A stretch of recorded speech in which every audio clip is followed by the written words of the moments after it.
Credit House Infinstroy jabrlanuvchilar qatorida men ham shular qatori jabrlanuvchiman. Jami bu Credit House firmasiga 178 million pul to'lov qilganman.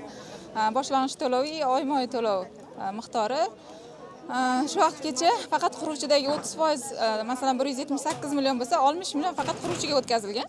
Qolgan pullar yo'q, firmaning hisobida qolib ketgan.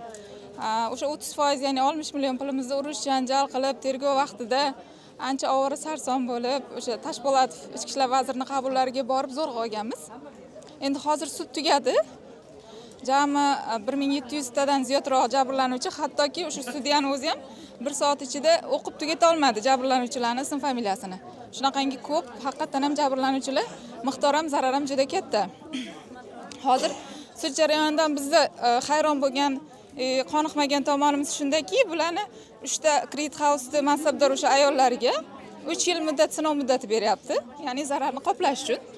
Lekin hamma jabrlanuvchilar masalan 3 yil pulni olish uchun juda ko'p muddatda, meni 120 million pulim 3 yil davomida umuman qadri qolmaydi 3 yildan keyin. Misol uchun, keyin yana bitta narsa, prokuror faqat 6 oy sinov muddatini so'ragan suddan. Bular ishlab qaytarib berish uchun, jami zararni qoplash uchun. Lekin sudya 3 yil muddat beryapti, o'shanga hayronmiz.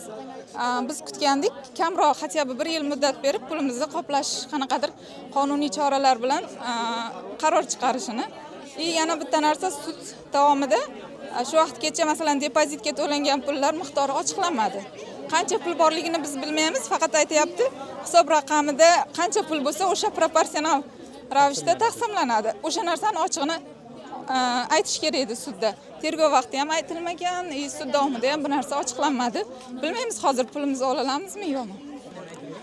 2023-yil dekabr oyida bir xonali uyga to'lov qilganman. Yashnobod Zo'riqli Tuzel birlamchi qurilishga to'lov qilganman. Shundan 120 million boshlang'ich to'lov va qolgan summani oyma-oy 1 yil davomida bo'lib to'laganman. Jami zararim yuqorida aytganimdek, o'sha 178 million zarar keltirilgandi. Shundan faqat 60 millionini tergov vaqtida olganmiz. Qolgani hammada har xil, kimdadir 300 million, kimdadir 100 million zarar miqdori haqiqatan ham juda katta.